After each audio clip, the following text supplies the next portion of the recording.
ya conocemos como territorio salvadoreño, estuvo habitado por diferentes pueblos, cada uno de ellos con su propia cultura.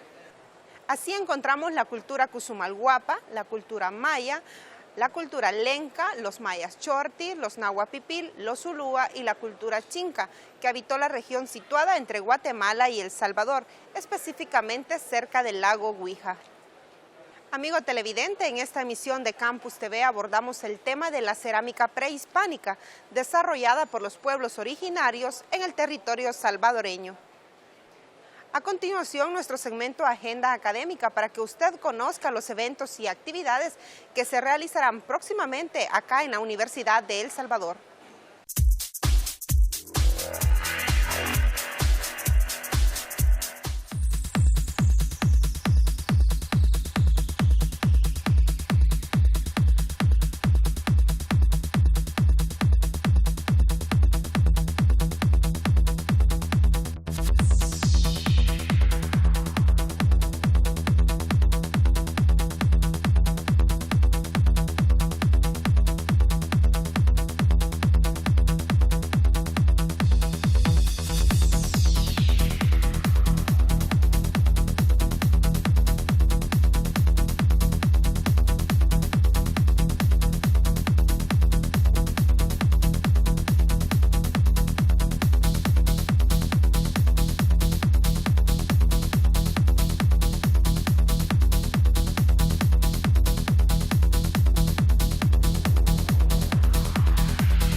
La cerámica prehispánica desarrollada por los pueblos que originalmente habitaron el territorio salvadoreño dejaron un legado que nos permite conocer parte de nuestra identidad cultural.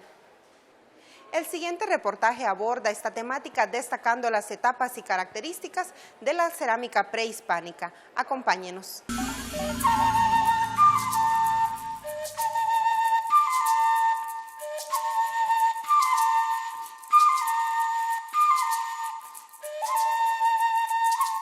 Aquí en El Salvador no existieron solo mayas ni pipiles, existieron una diversidad de culturas por regiones. Por ejemplo, estamos hablando de la cultura Cusumalguapa, que es la cultura donde está, bueno, que habitó lo que ahora es el sitio arqueológico Cara Sucia, allá cerca en Aguachapán, ¿no? También está la cultura maya, ¿no? Como tal, en la región, que se sentó en la región de Chalchuapa, ¿no? Y parte del Valle de Zapotitán, ¿no? La cultura lenca, que está al oriente del país, allá en San Miguel, ¿no? También la cultura, los mayas chortis, que habitaron la parte de Chalatenango, ¿no? Por su cercanía con Copán.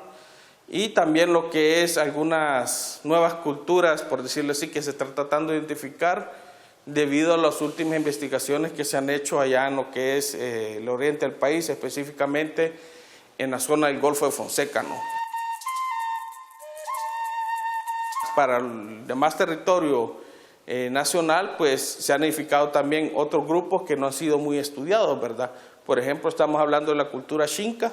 La cultura xinca habitó lo que es entre Guatemala y El Salvador, en la zona aquí por el lago de Guija, ¿no?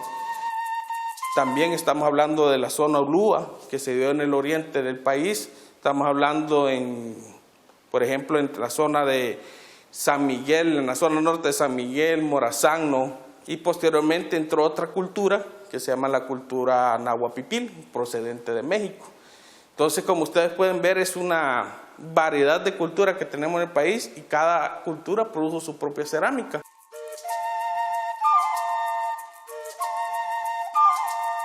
La creación de la cerámica es muy importante porque nos permite conocer diferentes aspectos de la vida o de las sociedades de las diferentes culturas que habitaron acá en El Salvador en diferentes periodos culturales.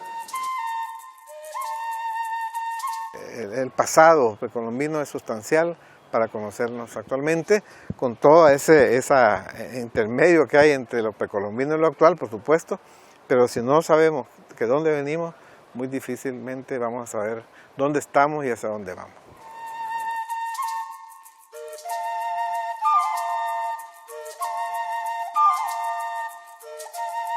El primer periodo es el periodo preclásico, que va del año 2500 a.C.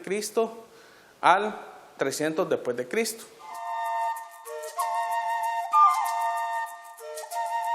El periodo preclásico venía de una sociedad casi comunitaria, ¿no? También venía de una sociedad que vivía en pequeños sectores comunales, ¿no? En diferentes regiones del país. Estamos hablando del occidente, zona norte, zona costera, zona central y posteriormente lo que es la zona oriental, ¿no? Pues vivían en unas condiciones que ya las comunitarias, ¿no? Empezaban a crearse los centros rituales, ya habían montículos o estructuras, ¿verdad? Donde hacían sus actos rituales de celebración de algún tipo, ¿no? Hay características muy particulares de la cerámica en cada periodo.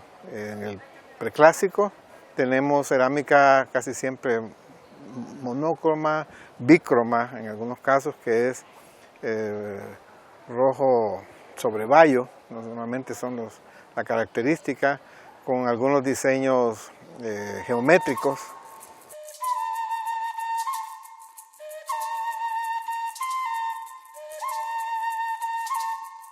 Son ollas, son algunos cajetes, pero forman bastante simples en muchos casos. Pero hay una cerámica bastante característica de ese periodo, que ya es al final del periodo preclásico, el preclásico tardío que se llama, que va más o menos en el año 600 al 300 a.C. y que es negativo, de Usulután, que se llama.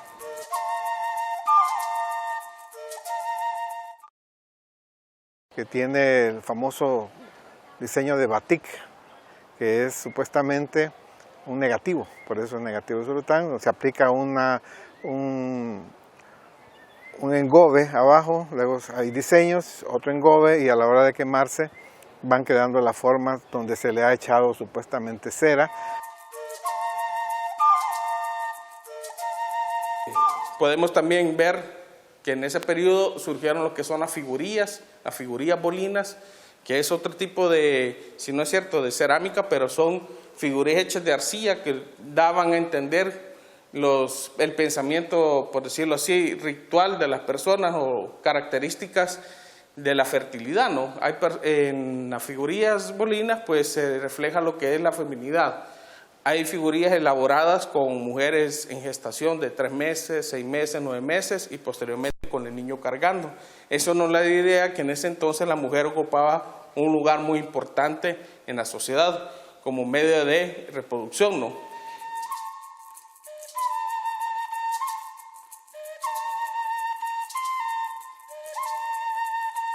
En el periodo clásico pues ya es como decir el boom de la cultura, ¿no? Estamos hablando a nivel nacional, ¿no? Es decir que en ese cambio las culturas dieron un salto, ¿no? Ya dejaron la parte de vivir en comunidad y ahora ya viven en una sociedad más estratificada.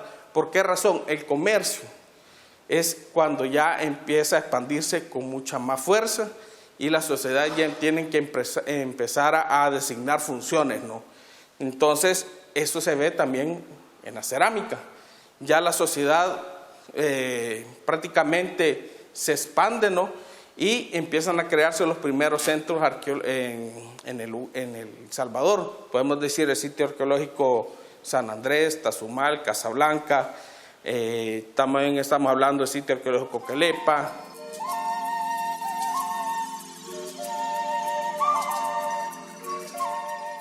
Estamos en el proceso, digamos, del desarrollo de la cultura maya, ¿no? Toda la península de Yucatán, Guatemala, Copán más adelante, en el año 600 después de Cristo, y hay, digamos, dos tipos de cerámica que pueden representarse en ese periodo. Uno es lo que se llama copador, que es probablemente fabricada en Copán y trasladada o traída para acá.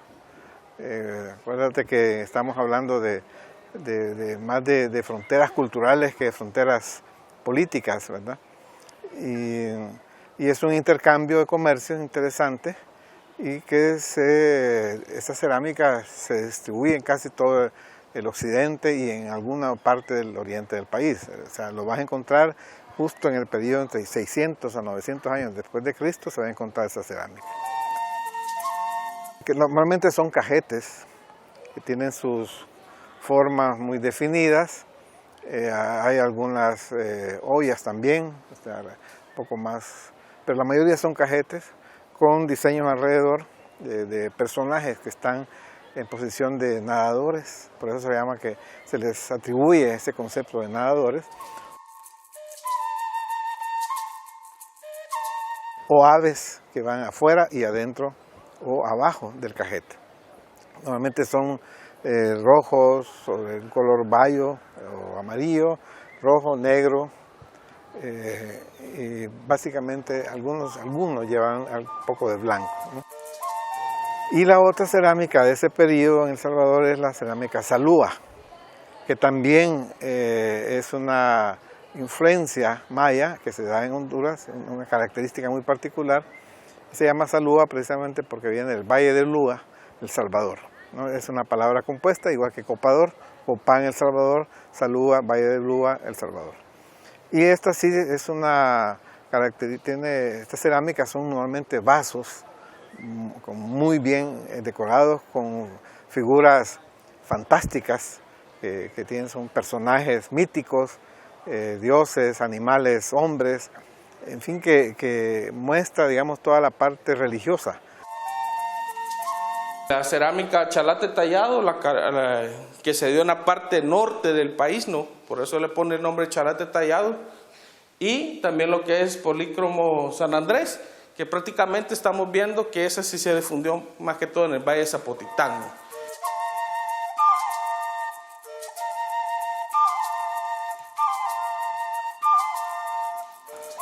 La cerámica polícromo campana, que se dio en el Valle de Zapotitán, es una cerámica muy polícroma, con soportes. Estamos hablando de que ese tipo de cerámica no era muy común.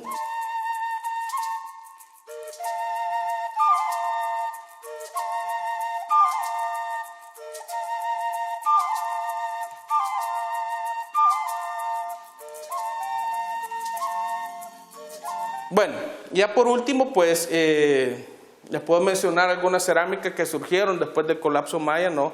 Y llegaron el arribo de las culturas nahuapipil. Pues en ese periodo se llama periodo posclásico, es un periodo caracterizado por la guerra, ¿no? Es decir, los conflictos eran muy dados, ¿no? Debido a que los territorios ya no habían gobernantes, los territorios estaban más que todo dispersos, ¿no? Entonces lo que hacían las poblaciones de esa época era empezar a crear sitios con murallas. Un ejemplo de eso, el mejor documentado que está acá es el sitio arqueológico Cihuatán, acá en el municipio de Aguilares, ¿no? Que pueden ver ustedes, si van al sitio pueden ver ustedes que es un sitio con juego de pelota, con pirámides, pero tiene la característica de que es amurallado, ¿no? Entonces eso nos quiere decir algo, estaban protegiéndose de quién o de quiénes, ¿no? Entonces eso permitió también de que se crearan centros, o que surgieran centros militares, ¿no? O la sociedad de élite también, los militares ya en ese entonces ya tenían una fuerte presencia, ¿no? Junto al gobernante, ¿no? Entonces, ¿cómo se ve en la cerámica? Pues la cerámica en aquel entonces se refleja en que ya no es tan estilizada es poca el tratamiento que se le da, y más que todo la cerámica del periodo posclásico es una cerámica que no se dio por decir, al gran comercio a larga distancia, sino que quedó un poco más local, ¿no?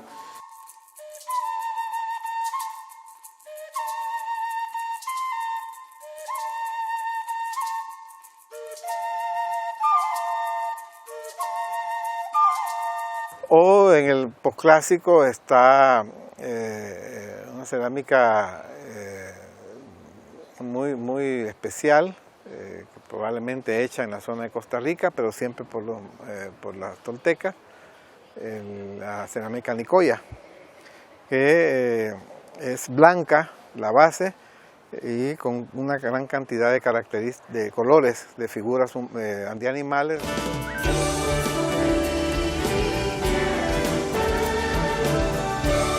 Tienen una relación en forma bastante parecida a la cerámica plomiza, en la forma, pero la característica de la cerámica Nicoya es totalmente diferente, ¿no? ¿Por qué? Porque es de colores, a diferencia de la cerámica plomiza, que es en monócroma. Esta no, es con una decoración increíble, ¿no? Bastante, digamos, barroca, se puede decir, para la época. Se llama Nicoya porque probablemente se encuentra mucha de esta producción en la península de Nicoya, en Costa Rica. Y te digo, son esos centros de producción que tenían los toltecas a lo largo de Mesoamérica, por lo menos de México hasta la península de Nicoya. Son como las características fundamentales de la época, ¿no? Podemos ver de que mucha de la cerámica va a haber su decoración particular, pero la cerámica en sí nos refleja también lo que es una historia, ¿no? Muchos de estos se han encontrado, como les he mencionado, en ofrendas funerarias, ¿no? Eso nos indica la calidad o el estilo de vida de la persona que estaba. Entre más ofrendas cerámicas tenía, era más importante la persona, ¿no? Y también, por decirlo así, si algún tipo de gobernante, digamos, fue capturado, pues igualmente en las tradiciones hispánicas, ¿no? Prehispánicas, era de que lo capturaban, hacían su sacrificio, ¿no? Entonces, esto muchas veces también acompañaban en esos rituales de sacrificio, se acompañaban de cerámica, podían prácticamente recoger algún tipo de, por decirlo así, algún tipo de quema, ¿no? Con incienso o algún tipo de objeto ritual que para ellos era significativo, pues estaba la cerámica también, ¿no?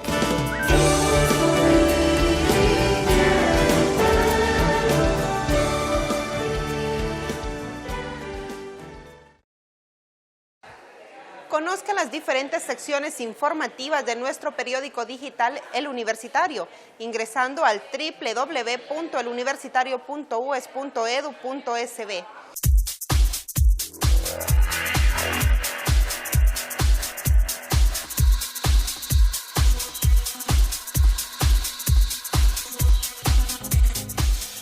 Campus TV en el tema de la cerámica prehispánica en El Salvador. Antes del descubrimiento de América por los españoles, el territorio salvadoreño se caracterizó por ser una especie de corredor cultural y por las frecuentes migraciones poblacionales provenientes del sur de lo que ahora es Estados Unidos.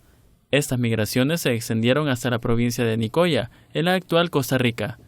De tal manera, en El Salvador se generaron diversos núcleos poblacionales y culturales, entre ellos la cultura Coxmumalguapa, la cultura maya, la cultura lenca, los maya chorti, la cultura ulúa y la cultura náhuatl. Recientes investigaciones han ubicado un núcleo cultural en el Golfo de Fonseca, núcleo cultural que aún está en estudio. Lo mismo sucede con la cultura chinca, que habitó la región situada entre Guatemala y El Salvador, específicamente cercana al lago de Huija. Cada uno de estos núcleos poblacionales creó cerámica con características propias. Se reconocen tres periodos fundamentales en la cultura prehispánica. El periodo preclásico, que se desarrolló entre los años 2500 antes de nuestra era hasta el año 250 de nuestra era. El periodo clásico, comprendido entre los años 250 al 1200, y el periodo posclásico, que podemos ubicar entre el año 900 a 1524 con la conquista de América por los españoles. La cerámica prehispánica nos permite conocer diferentes aspectos de las culturas de los pueblos originarios de El Salvador. De igual manera, conocimiento de nuestra identidad cultural. El quehacer cerámico es una de las labores más antiguas después de la labor textil en nuestros pueblos originarios. El término cerámica proviene del griego keramos, arcilla, y alfarería del árabe alfar. Ambos conceptos son aplicables al trabajo alfarero. Una de las mayores enseñanzas que podemos extraer de la cerámica prehispánica es que en nuestros pueblos el arte estaba relacionado estrechamente con los más diversos aspectos de la vida cotidiana. El arte estaba en función social. Hacia la libertad por la cultura. Campus TV más cerca. Campus TV más cerca. Campus TV más cerca. Campus TV más cerca. Campus TV más cerca. Campus TV más cerca. Campus TV más cerca. Campus TV más cerca. Campus TV más cerca. Campus TV más cerca. Campus TV más cerca. Campus TV más cerca.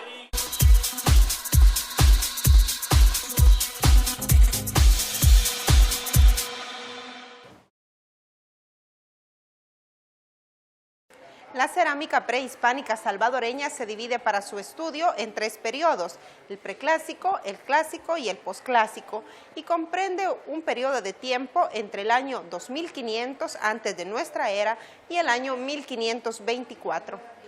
Se manifestó en recipientes, urnas, pesas de telar, instrumentos musicales, juguetes y una variedad de instrumentos que dan testimonio de la necesidad de producción en la vida doméstica, funeraria y ceremonial de las culturas precolombinas. Esto fue Campus TV, gracias por habernos acompañado hacia la libertad por la cultura.